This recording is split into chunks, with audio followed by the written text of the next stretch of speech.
오늘 방송은 지난 시간에 이어 불타는 트롯맨 경연에 출연했던 1차 결승전 우승자 황영웅 가수에 대해 대중, 유튜브, 신문 등이 형성했던 여론 프레임을 점검해 보면서 황영웅 가수에 대해 잘못 인식되었던 부분들을 바로 잡고자 하는 두 번째 시간입니다.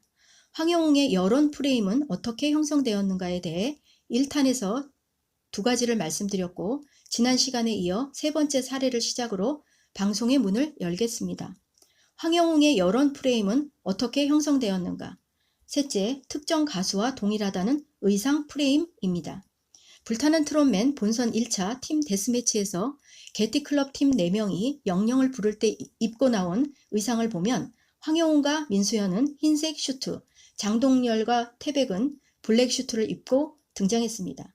방송 당시 4명의 경연자들이 입은 양복 슈트는 모두 더블 단추 스타일이었는데 유독 황영웅 가수의 의상을 두고 미스터트롯 1의 특정 가수와 의상이 동일하다며 일부 유튜브와 이에 동조하는 불편한 내용과 댓글들이 이어지기 시작했습니다.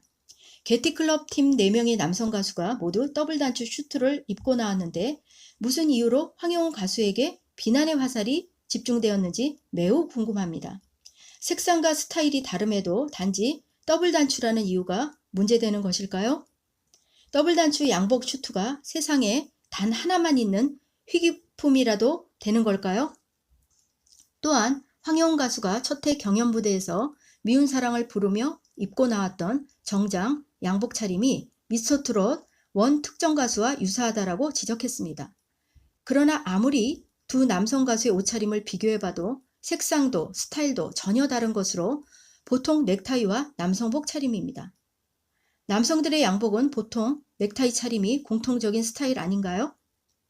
심지어 대중들은 황영웅 가수의 롱코트 또한 모방이라고 하면서 확대하기 시작했습니다. 단정짓는 정보를 생산할 때에는 그에 걸맞는 타당하고 분명한 이유가 있어야 설득력이 있으며 주목도가 높아지고 소중한 뉴스로서의 가치를 인정받을 수 있는 것입니다. 넷째, 황영웅 가수가 문신으로 경연 내내 정장을 입고 출연한다는 프레임입니다. 불타는 트롯맨은 2022년 12월 20일부터 방송이 시작되었고 황영웅 가수는 단 1회만을 남겨두고 2023년 2월 28일에 하차했습니다. 경연 프로그램이 방송되었던 시기는 겨울이었는데 겨울이라는 계절에 맞게 긴팔을 입고 나오는 건 당연한 것 아닙니까? 특히 황영웅 가수의 경연 선곡은 남성미와 서정미를 물씬 풍기는 삶의 애환, 인생, 기다림 등을 소재로 하고 있기 때문에 이를 극대화하기 위한 의상은 양복, 즉 정장 차림이 어울리는 것입니다. 가수가 무대에서 노래 부를 때 노래에 맞는 의상은 전달력을 높이는 제2의 메시지라는 사실을 정말 모르는 것일까요? 앞에 황영웅 가수를 둘러싼 프레임 사례는 불타는 트롯맨이 미스터트롯 1을 모방했다라는 일부 유튜브 방송의 지적에서 출발되었다고 볼 수 있는데요. 이는 모순이며 그릇된 시각에서 비롯된 것이라고 할 수 있습니다. 불타는 트롯맨의 제작진은 2020년 당시 트로트 원조 방송인 미스터트롯 1을 기획 제작하여 트로트 시장에 커다란 긍정적 영향을 끼쳤다는 사실은 누구도 부인할 수 없을 것입니다.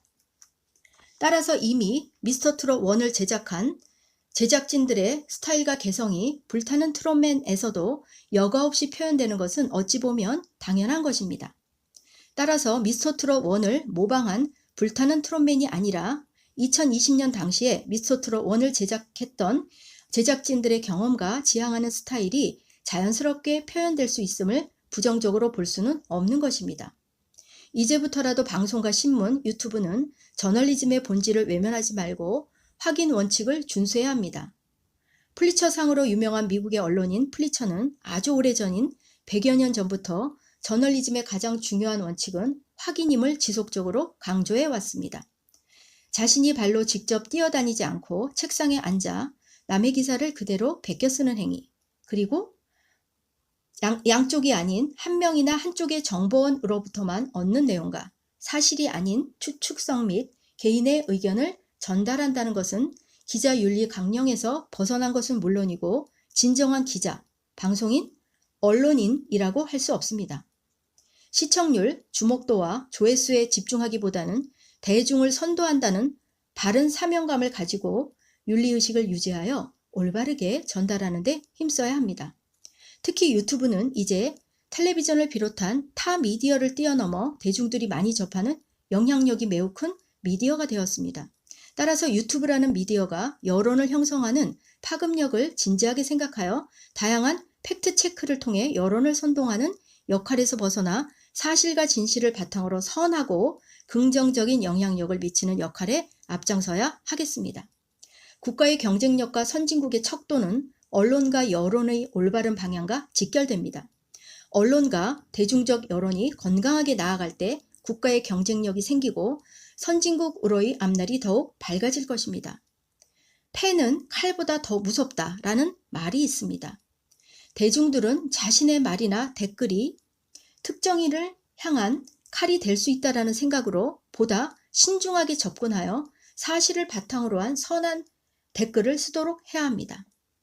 나의 말과 내가 쓴 댓글은 나의 품위를 드러냄과 동시에 결국 내 가수를 향하며 내 가수의 가치를 떨어뜨리고 있다는 중요한 사실을 우리는 분명히 기억해야 하겠습니다.